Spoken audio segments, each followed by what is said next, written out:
Kita ucapkan alhamdulillah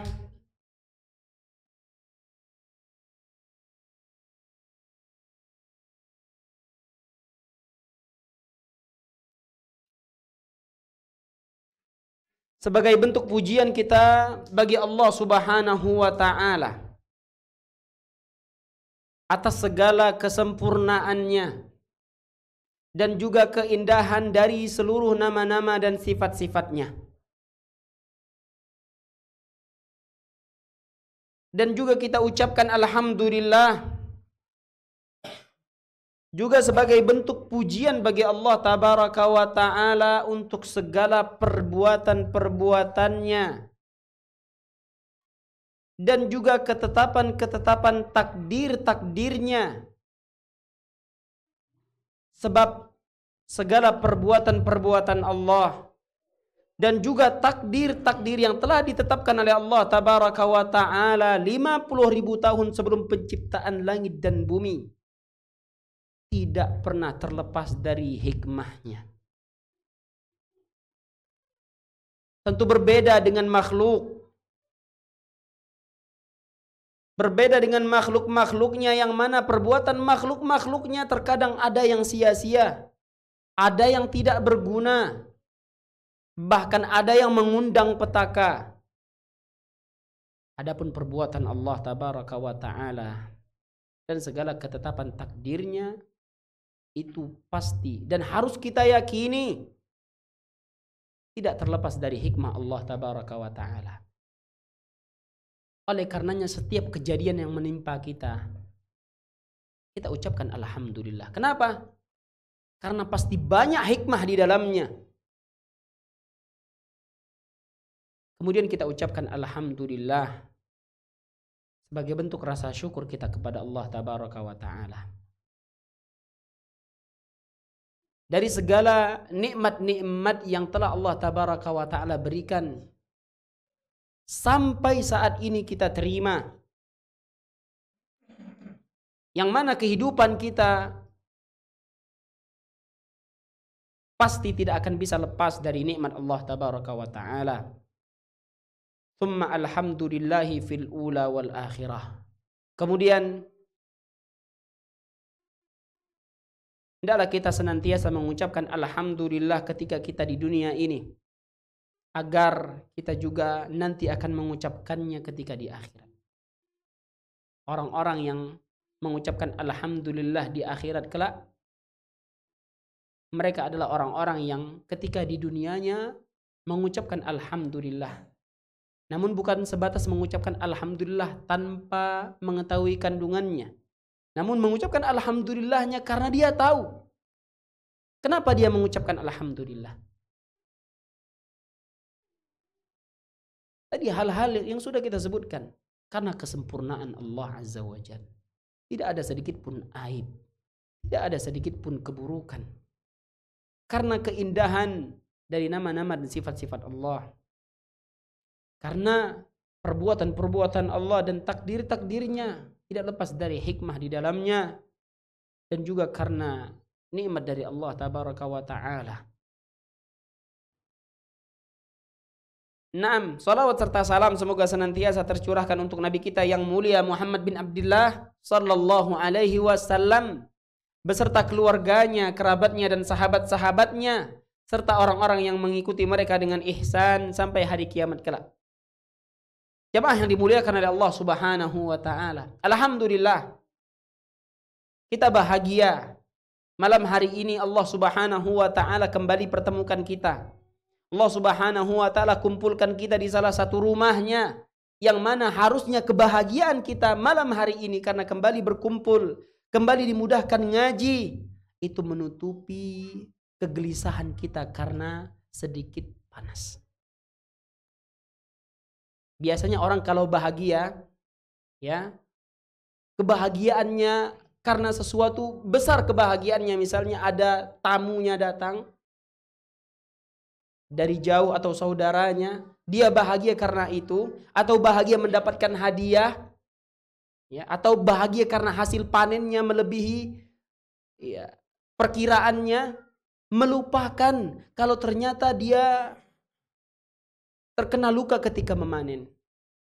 Sakit yang luka tersebut tidak dia rasakan lagi karena kebahagiaan hasil panen yang begitu banyak misalnya. Begitu juga kita bahagia malam hari ini. Karena tadi sudah kita sebutkan alasan kebahagiaan kita karena apa? Menutupi kegelisahan kita yang mana karena ada masalah daya sehingga sedikit terasa gerah. Alhamdulillah. Tapi jangan khawatir, jamaah yang dimuliakan oleh Allah Subhanahu wa taala. Meskipun di luar terasa gerah, tapi kita bisa katakan dengan yakin bahwasanya apa yang akan disampaikan pembahasan kita ini akan menyejukkan dari dalam. Karena kita membahas apa? Membahas la ilaha illallah. Perkara yang paling penting. Jamaah yang dimuliakan oleh Allah tabaraka wa taala,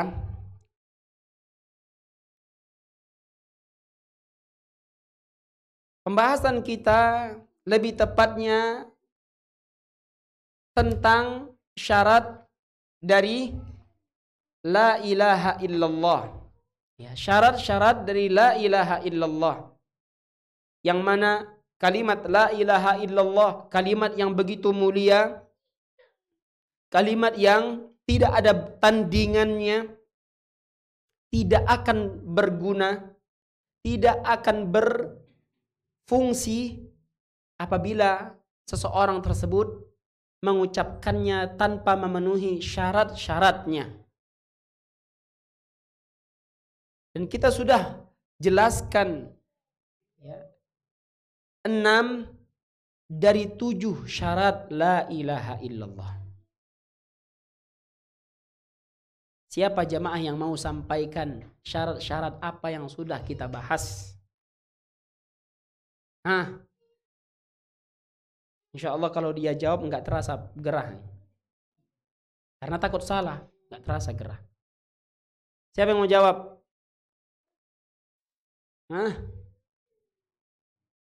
Boleh lihat. Kalau hafal lebih bagus lagi. Lihat boleh. Atau ibu-ibu, bapak-bapaknya berubah menjadi pemalu ketika belajar. Ada nggak bapak-bapak nih? Nggak ada. Kita jawab aja ini. Yang pertama, syarat yang pertama, al-ilmu. Berilmu. Ya. Berilmu tentang apa? Tentang maknanya. Tentang kandungannya. Konsekuensi-konsekuensi yang harus berlaku pada dirinya. Jadi bukan sebatas mengucapkan la ilaha illallah saja. Atau bahkan sampai 1000 mengucapkan la ilaha illallah. Tapi ditanya maknanya, dia tidak tahu. Itu yang pertama. Kemudian yang sudah kita bahas juga adalah al-yaqin. Yakin tentang makna dari kalimat la ilaha illallah. Yakin sudah kita katakan adalah lawannya keraguan-raguan. Jangan ada keraguan-raguan tentang la ilaha illallah pada dirinya. Tidak ragu tentang maknanya. Tidak ragu dari segala kandungan-kandungannya, konsekuensi-konsekuensinya. Dia harus jalani. Kemudian kita juga sudah membahas tentang al-qabul. Dia harus menerima. Dan yang keempat al-inqiyad. Dia harus tunduk dengan kalimat la ilaha illallah beserta makna dan kandungannya. Kemudian yang kelima, dia harus jujur. Lawan dari dusta. Ya, harus jujur. Tidak boleh membohongi dirinya sendiri di dalam menerapkan kalimat la ilaha illallah. Yang keenam, dia harus ikhlas. Dan Yang ketujuh adalah pembahasan kita pada malam hari ini, yaitu al-mahabbah, cinta terhadap kalimat la ilaha illallah, dan cinta tidak akan bisa muncul meskipun diucapkan 1000 kali dengan lisan kita, tidak akan muncul kecuali kalau kita benar-benar telah memahami segala tentang kalimat la ilaha illallah. Itulah kenapa ada ungkapan tak kenal maka tak sayang, atau tak kenal maka tak cinta. Orang nggak mungkin bisa kecinta kalau dia sebelumnya tidak kenal atau tidak tahu menahu.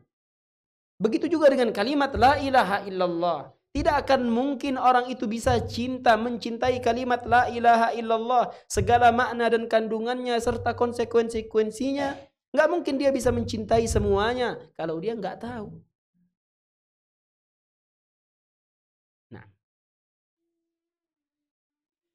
jemaah yang dimuliakan oleh Allah Subhanahu wa taala. Jadi inilah yang akan kita pelajari bersama tentang syarat ketujuh dari syarat la ilaha illallah. Soal ke-26. Soal ke-26, ma dalilu ishtiratil mahabbah minal kitabi was sunnah? Apa dalil pensyaratan rasa cinta terhadap kalimat la ilaha illallah di dalam Al-Quran dan Sunnah? Apa dalilnya? Dibawakan oleh Syekh firman Allah tabaraka wa ta'ala surat Al-Ma'idah ayat 54.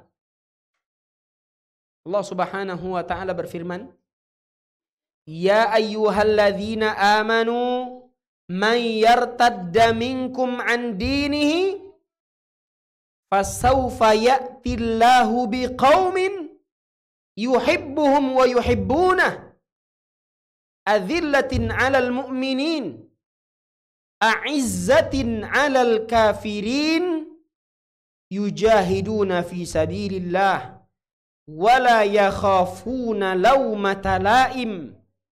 Artinya, wahai orang-orang yang beriman, Allah Azza wa Jalla berbicara kepada orang-orang yang beriman, yang mengaku dirinya memiliki iman di dalam dadanya. Man yartadda minkum an dinih, barang siapa yang murtad dari agamanya, keluar dari agama Islam,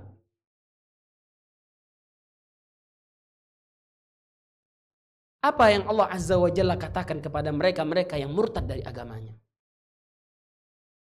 Apakah Allah Azza wa Jalla takut kepada mereka yang murtad? Tidak. Fasawfa ya'tillahu biqaumin, maka Allah akan mendatangkan suatu kaum. Allah mampu dan sanggup mendatangkan suatu kaum. Siapa mereka? Yuhibbuhum wa yuhibbunah.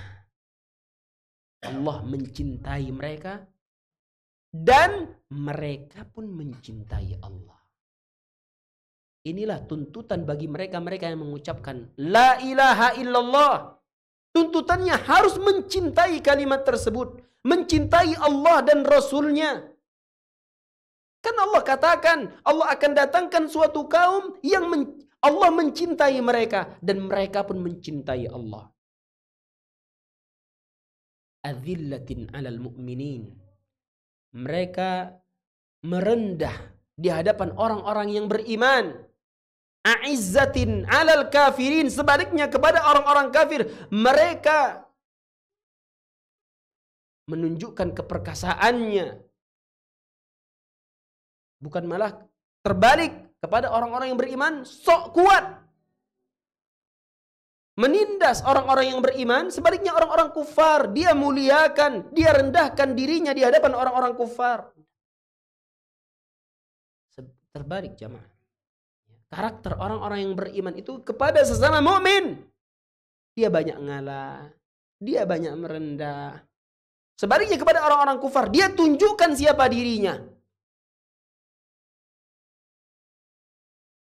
Yujahiduna fi sabilillah wa la yakhafuna laumata laim. Dan mereka berjihad di jalan Allah dan tidak pernah takut terhadap celaan orang-orang yang mencela.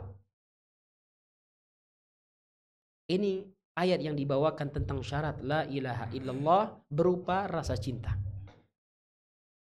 Wa qala Nabi sallallahu alaihi wasallam, dan Nabi sallallahu alaihi wasallam bersabda bahwasanya rasa cinta merupakan syarat adalah thalathun man kunna fihi wajada bihinna halawatal iman. Ada 3 perkara, barang siapa yang memilikinya, terdapat pada dirinya 3 perkara tersebut, wajada bihinna halawatal iman, maka dia akan mendapatkan manisnya iman.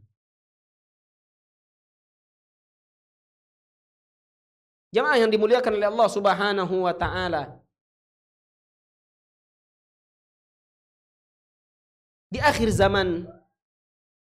zaman ini kita tahu bahwasanya kaum muslimin tetaplah banyak. Tapi kebanyakan mereka tidak bangga dengan agamanya. Itu penyebabnya tidak lain karena mereka tidak merasakan manisnya iman yang ada di dalam dada mereka. Dan kata Rasulullah sallallahu alaihi wasallam, ada 3 perkara. Jika 3 perkara tersebut terdapat pada dirinya, maka dia akan mendapatkan manisnya iman. Dan seluruh para sahabat sampai mereka merasakan manisnya iman ini sehingga tidak mau sedikit pun bergeser dari keimanan mereka. Tidak pernah takut, tidak pernah gentar, sekalipun yang mereka hadapi adalah musuh-musuh yang jauh lebih hebat, jauh lebih banyak jumlahnya. Kenapa? Mereka rasakan manisnya iman. Begitu juga kisah tentang Mus'ab bin Umair radhiyallahu anhu. Bagaimana kisahnya? Begitu tragis. Beliau sebelum berimannya adalah orang yang kaya raya, terkenal dengan kemewahan. Kedua orang tuanya punya banyak harta. Bahkan kalau sekiranya Mus'ab itu berjalan di salah satu jalan di kota Makkah, dia sudah lewat, tersisa aroma parfumnya dan orang kenal siapa yang menggunakan itu. Orang kenal. Menunjukkan limited edition pada saat itu yang punya parfum cuma Mus'ab bin Umair. Nah, lalu hadirlah keimanan di dalam hatinya. Dia pun memeluk agama Islam bersama Rasulullah sallallahu alaihi wasallam. Keadaannya langsung berubah 180 derajat, langsung berubah total. Kedua orang tuanya tidak lagi mau menganggapnya anak, dikeluarkan dari keluarganya, diasingkan, tidak lagi mendapatkan kemewahan, tidak lagi merasakan kekayaan. Di antara gambaran yang sangat menyedihkan dirasakan oleh Mus'ab bin Umair, tidak perlu kata-kata. Tidak perlu kita ucapkan kata-kata seperti apa yang dirasakan oleh Mus'ab bin Umair. Cukuplah ketika Mus'ab bin Umair radhiyallahu anhu datang, sedangkan Rasulullah bersama para sahabat duduk, dia menghampiri Rasulullah dan para sahabat. Rasulullah melihat dan para sahabat juga melihat Mus'ab bin Umair. Mereka tidak sanggup berkata-kata dan mereka meneteskan air mata. Kenapa? Karena tahu siapa Mus'ab bin Umair sebelum muslimnya dia. Tidak sanggup berkata-kata dan mereka meneteskan air mata melihat kondisi Mus'ab bin Umair. Tapi apakah Mus'ab bin Umair merasa sedih dengan keadaannya? Tidak. Justru dia bahagia sebahagia-bahagianya, bahagia yang tidak pernah dia rasakan sebelumnya. Itu karena apa? Karena manisnya iman. Dia tukarkan seluruh kemewahan duniawinya dengan iman yang melekat dalam dadanya. Nah, maka apa 3 perkara tersebut? An yakunallah wa rasuluhu ahabba ilaihi mimma siwahuma. Yang pertama, hendaklah dia menjadikan Allah dan Rasulnya lebih dia cintai daripada selain keduanya. Allah dan Rasulnya kecintaannya yang pertama. bukan istri, bukan anak-anak, bukan juga pekerjaan, bukan juga kerabat, bukan juga keluarga, bukan juga orang tua. Tapi nomor satu adalah dia jadikan Allah dan Rasulnya yang paling dia cintai. Siapapun yang mau merasakan iman, maka jadikanlah Allah dan Rasulnya nomor satu di hatinya.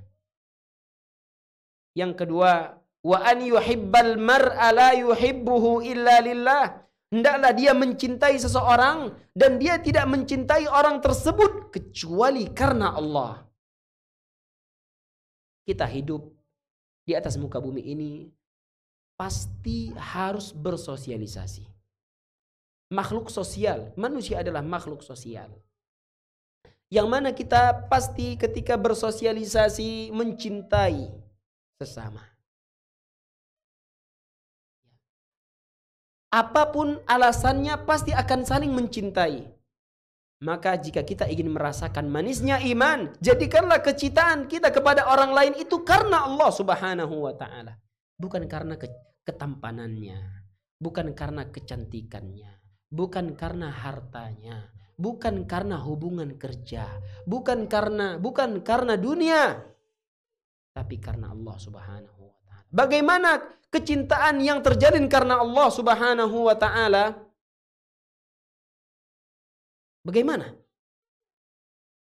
Dia akan marah ketika orang tersebut tidak menjalankan syariat Allah Azza wa Jal. Dan marahnya bukanlah marah membenci, tapi marah menegur. Sayangnya dia bukan karena orang tersebut sedang sering mentraktirnya, tapi sayangnya karena orang tersebut sedang rajin-rajinnya beribadah kepada Allah Tabaraka wa Ta'ala. Intinya karena Allah Azza wa Jal.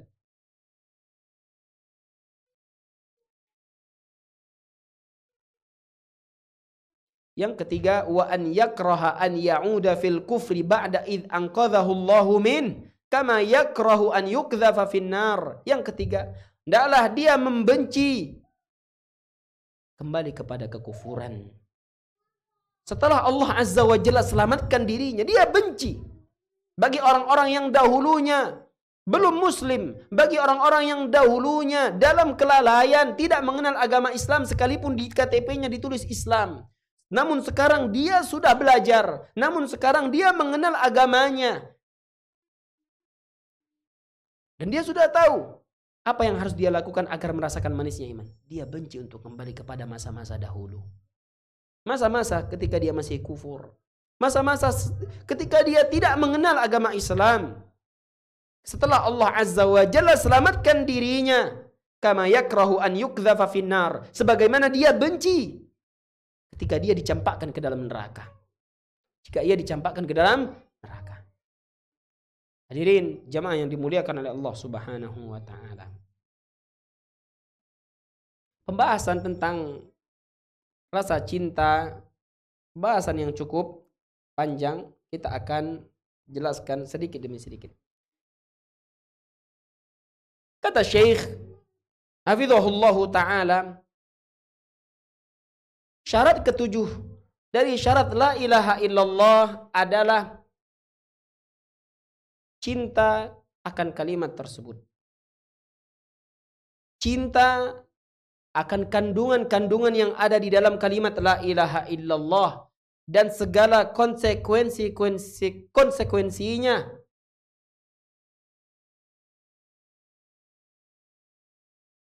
Yang mana dia harus mencintai Allah, mencintai Rasulullah sallallahu alaihi wasallam, dan menjadikan Allah dan Rasulnya diprioritaskan, diutamakan dari segala kecintaan apapun. Yang mana kecintaan ini adalah kecintaan yang disertai dengan pengagungan dan kemuliaan kepada Allah.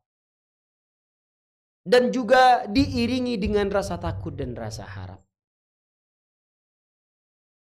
Inilah kecintaan yang dimaksud. Kecintaan yang penuh dan diiringi oleh pengagungan dan kemuliaan kepada Allah Tabaraka wa Ta'ala.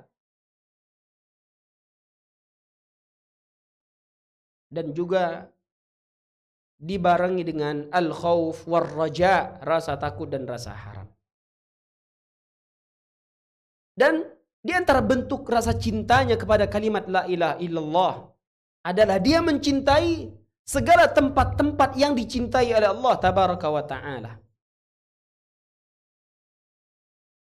Di antara contohnya tempat-tempat yang dicintai oleh Allah tabaraka wa ta'ala adalah masjid. Rumah-rumah Allah, terutama bagi para lelaki. Cintailah rumah-rumah Allah. Masjid, jadikanlah masjid tempat salat kita bagi para lelaki untuk salat 5 waktunya. Dan banyak keutamaan bagi orang-orang yang menjaga salat 5 waktunya di masjid. Ya, di antaranya Allah Azza wa Jalla akan naungi dia nanti di hari yang tidak ada naungan kecuali hanya naungan Allah tabaraka wa ta'ala. Apa kata Rasulullah sallallahu alaihi wasallam? Wa rajulun qalbuhu mu'allakun bil masajid. Dan di antara orang yang mendapatkan naungan tersebut adalah seseorang yang hatinya terpaut kepada masjid. Terutama bagi para lelaki, terutama. Jadi ini merupakan konsekuensi dari kita mencintai kalimat la ilaha illallah adalah mencintai tempat-tempat yang dicintai oleh Allah tabaraka wa ta'ala. Masjid-masjid, kemudian apa? Mekkah wal Madinah.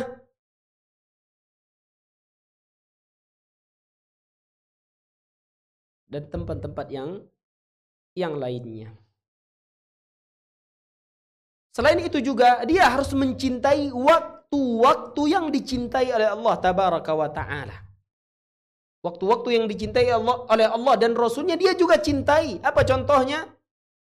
Waktu-waktu yang dicintai oleh Allah subhanahu wa ta'ala dan Rasulnya adalah bulan Ramadan.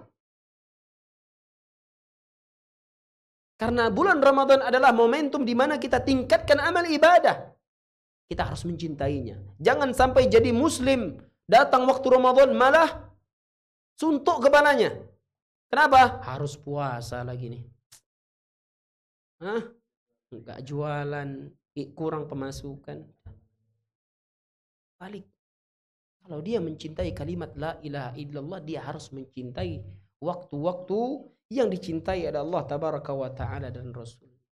Kemudian apa lagi? Dia harus mencintai orang-orang yang dicintai oleh Allah tabaraka wa ta'ala. Siapa mereka? Orang-orang yang dicintai oleh Allah tabaraka wa ta'ala. Seperti para nabi, para rasul,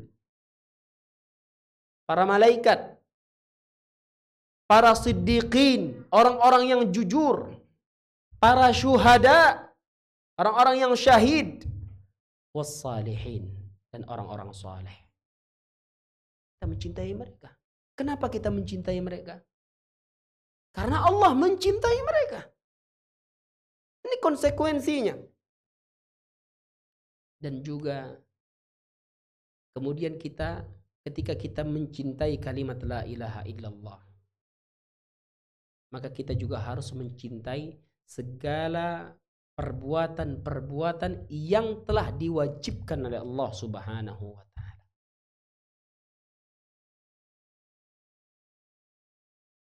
Kenapa? Sebagian orang ada yang melaksanakan kewajiban yang telah diwajibkan oleh Allah azza wa jalla itu dalam bentuk dia terpaksa. Ada enggak? Dia tetap jalani kewajiban yang Allah wajibkan. Namun bukan karena cintanya kepada Allah. Tapi dia jalani karena terpaksa. Dan ini tentu mengurangi kesempurnaan dari kalimat la ilaha illallah. Dia harus mencintainya. Karena memang ada orang yang seperti itu, menjalankan kewajiban yang Allah wajibkan, namun dengan terpaksa, dengan berat hati. Siapa contohnya? Siapa contohnya? Contohnya adalah orang-orang munafikin. Allah Azza wa Jalla jelaskan bagaimana kondisi orang-orang munafikin. Wa idza qamu ila salati qamu kusala. Apabila mereka mendirikan salat, mereka mendirikannya dengan bermalas-malasan.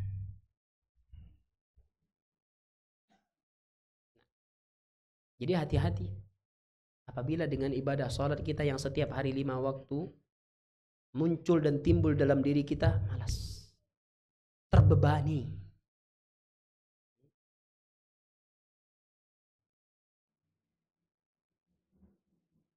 Jadi jamaah yang dimuliakan oleh Allah Subhanahu wa taala, di antara bentuk kecintaan kita dengan kalimat la ilaha illallah yang mana ini merupakan syarat adalah kita mencintai segala perkataan-perkataan dan perbuatan-perbuatan dan tempat-tempat serta waktu-waktu dan orang-orang yang dicintai oleh Allah tabaraka wa taala.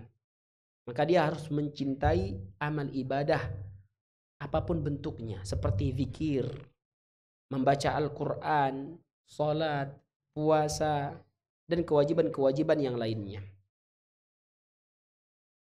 Kemudian di antara bentuk mencintai kalimat la ilaha illallah juga adalah mengkedepankan apa saja yang dicintai oleh Allah tabaraka wa ta'ala dibandingkan apa yang dicintai oleh dirinya. Apa yang dicintai oleh syahwatnya, dia kedepankan seluruh kecintaan Allah tabaraka wa ta'ala. Dan ini yang berat ya, memang inilah harus melawan dan menyelisihi syahwat dan hawa nafsu. Pasti segala syahwat dan hawa nafsu kita bertentangan dengan apa yang dicintai oleh Allah tabaraka wa ta'ala. Pasti tidak akan sejalan, pasti akan bertentangan. Makanya banyak ya perkataan-perkataan para salaf tentang harusnya kita menyelisihi hawa nafsu kita. Bahkan dalam memilih apapun, maka kita pilih perkara yang paling jauh dari yang kita sukai. Ini trik ini. Keberkahan itu ada pada perkara yang paling jauh dari apa yang kita sukai. Kalau ada dua pilihan. Nah,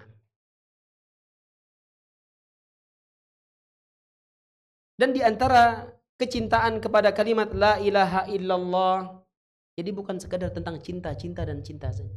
Di antara bentuk kecintaan kita kepada kalimat la ilaha illallah adalah membenci apa yang Allah Azza wa Jalla benci.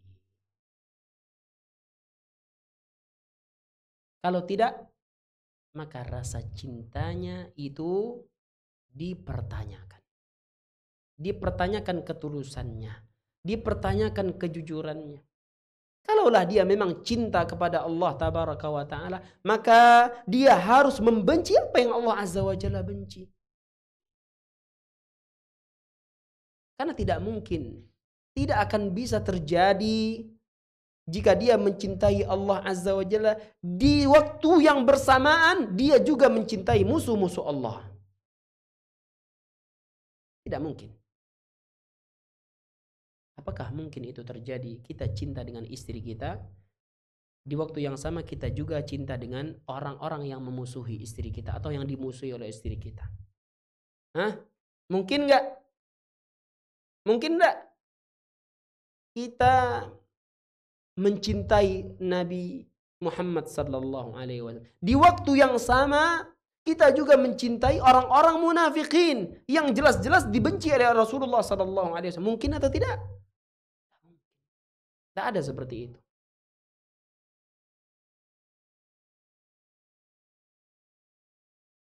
Akan tetapi rasa cinta itu akan tulus, akan sempurna ketika dia mencintai apa yang dicintai oleh Allah Azza wa Jal dan membenci apa yang dibenci oleh Allah Azza wa Jal dan memusuhi apa yang dimusuhi oleh Allah Azza wa Jalla dan memurkai apa yang dimurkai oleh Allah Azza wa Jal.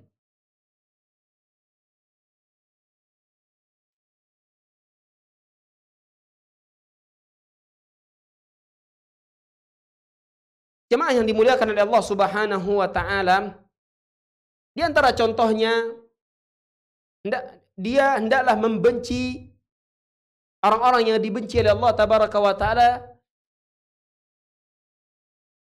Di antara lain adalah orang-orang kufar.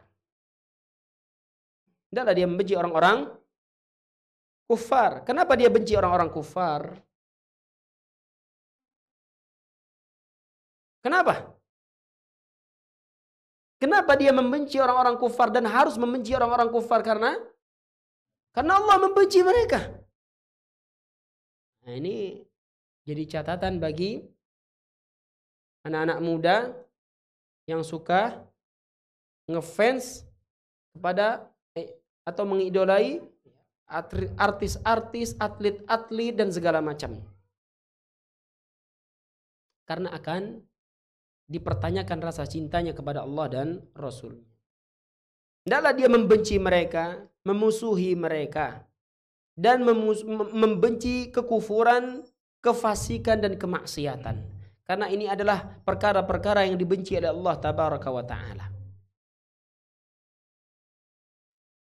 Jemaah yang dimuliakan oleh Allah Subhanahu wa Ta'ala, dan lawan dari rasa cinta adalah kebencian. Al-bughd atau al-karahiyah.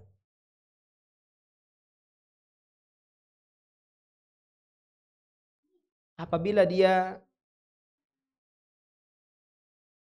membenci kalimat la ilaha illallah, tidak menyukai makna dan kandungan-kandungan di dalamnya, atau dia mencintai selain Allah bersamaan dengan kecintaannya kepada Allah Azza wa Jal, maka apa konsekuensinya? Allah Azza wa Jalla sebutkan dalam surat Muhammad ayat 9. Dzalika bi annahum karihu ma anzalallahu fa ahbata a'malahum. Yang demikian itu dikarenakan mereka membenci apa yang Allah turunkan. Mereka benci apa yang Allah turunkan, sehingga apa? Fa ahbata a'malahum. Allah hapuskan amal-amal mereka. Jadi hati-hati. Jangan sampai ada di dalam hati kita membenci segala apa saja yang telah diturunkan oleh Allah Subhanahu wa Ta'ala. Ya. Untuk ibu-ibu, ada syariat kita yang disebut dengan poligami.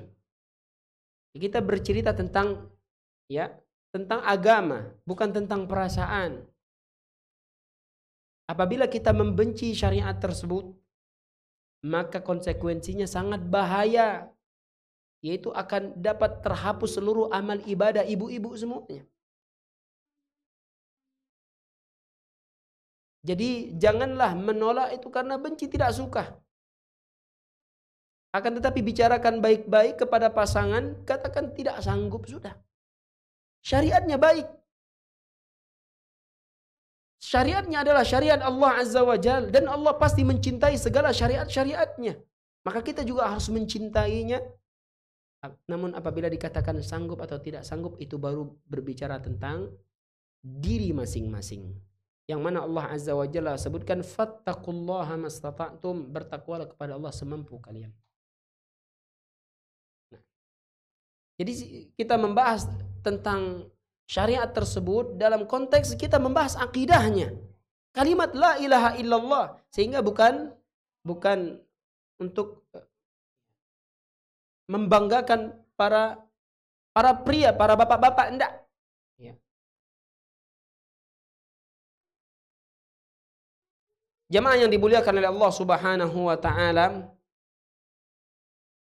lalu Syekh hafizahullahu ta'ala menjelaskan tentang rasa cinta yang benar adalah engkau mencintai karena Allah, dan engkau mencintai untuk Allah Azza wa Jal. Adapun rasa cinta yang ditolak oleh Allah Azza wa Jal, yang mana rasa cinta tersebut adalah rasa cinta yang bisa menjatuhkan seseorang di dalam kesyirikan, yaitu mencintai Allah dan juga bersamaan dengan itu mencintai selain Allah.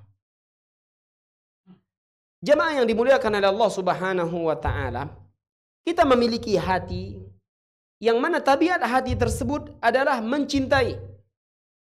Dia mencintai sesuatu. Itulah tabiatnya. Apabila dia suka, dia akan mencintai sesuatu tersebut.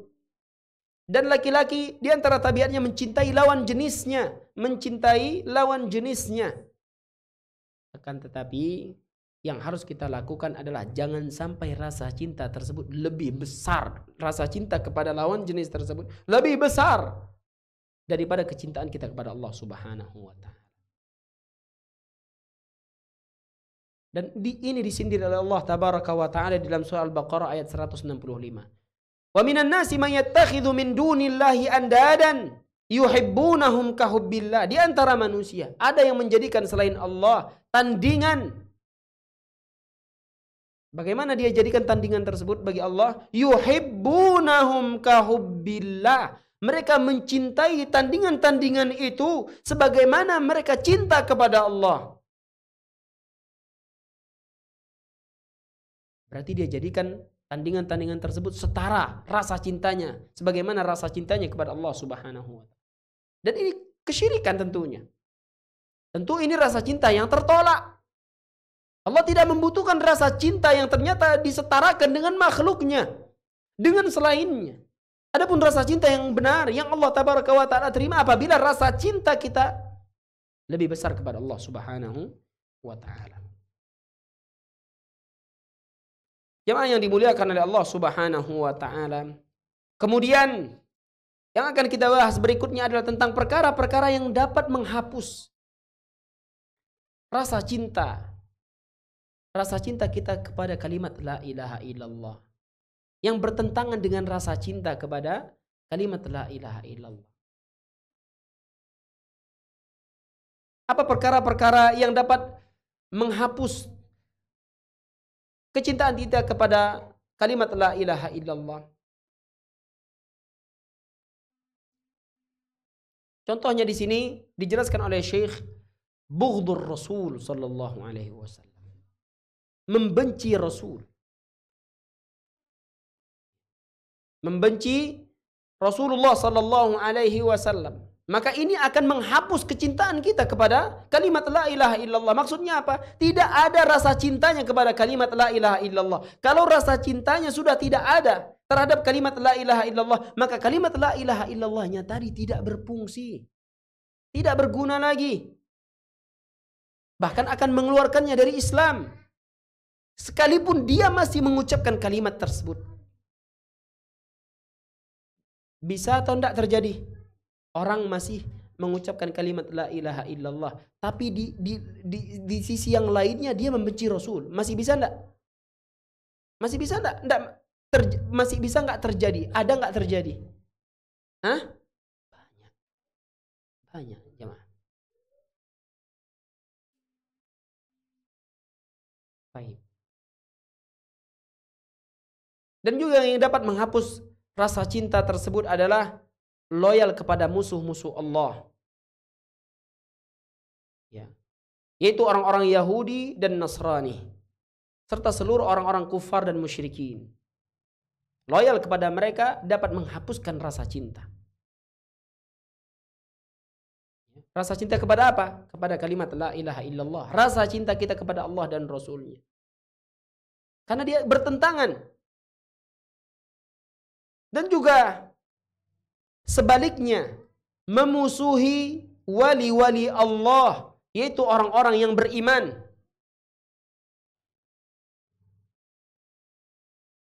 Jemaah yang dimuliakan oleh Allah Subhanahu wa Ta'ala, maka berhati-hati ketika kita hendak memusuhi orang. Maka coba sebelum memusuhi tersebut tanyakan siapa mereka. Kalau ternyata jawabannya mereka orang-orang yang beriman, langsung hilangkan kebencian dan permusuhan tersebut. Hilangkan langsung dari hati kita. Karena itu bertentangan dengan rasa cinta kita kepada kalimat la ilaha illallah. Jadi akan menghapuskan langsung inti dari rasa cinta tersebut. Akan tertolak langsung kalimat la ilaha illallah. Karena syaratnya yang ketujuh tidak terpenuhi.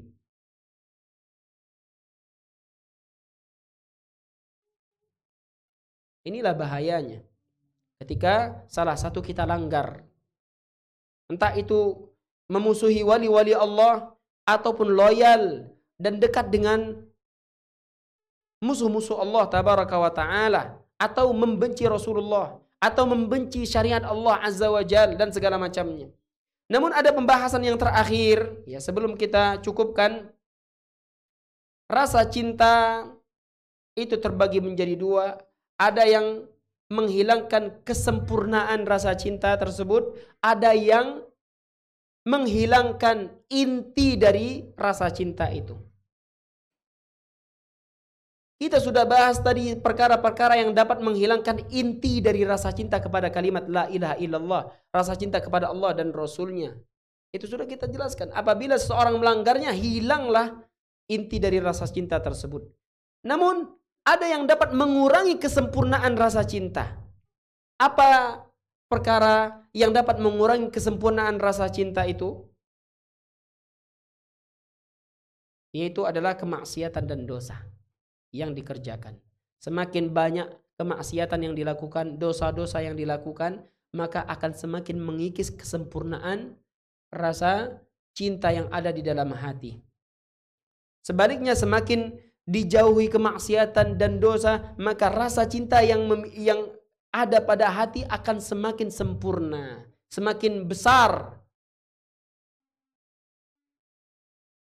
Jemaah yang dimuliakan oleh Allah Subhanahu wa taala, namun apabila seorang melakukan dosa dan maksiat, tidak langsung hilang rasa cintanya, namun berkurang.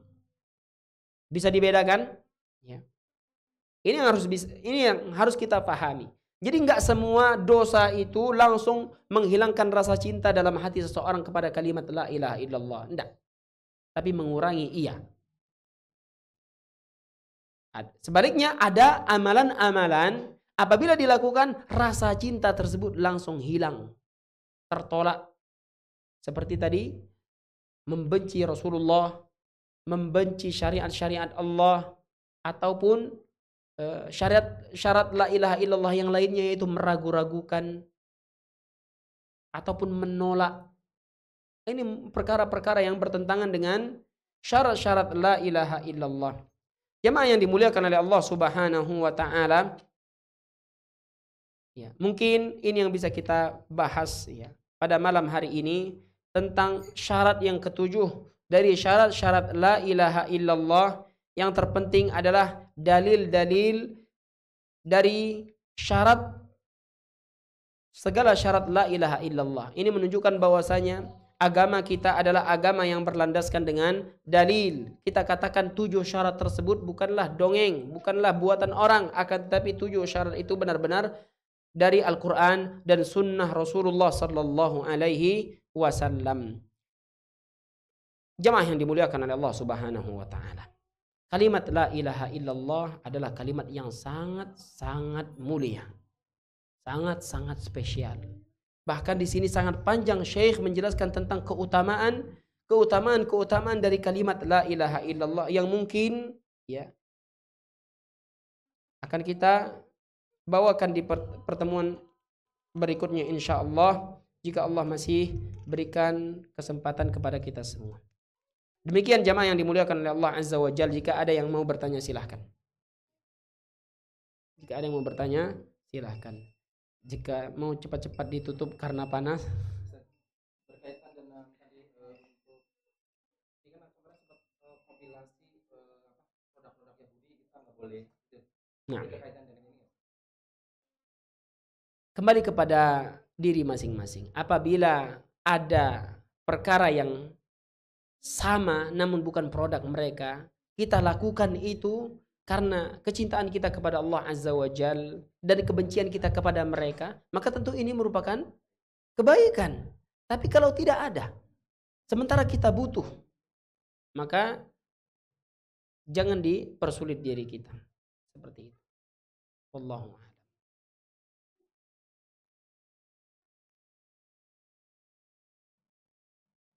Demikian jamaah yang dimuliakan oleh Allah Tabaraka wa Ta'ala, kita cukupkan.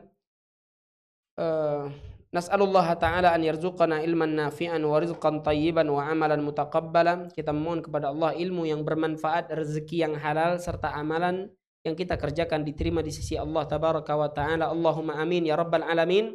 Kita tutup dengan doa kafaratul majlis. Subhanakallahumma wa bihamdika asyhadu an la ilaha illa anta astaghfiruka wa atubu ilaik. Assalamualaikum warahmatullahi wabarakatuh.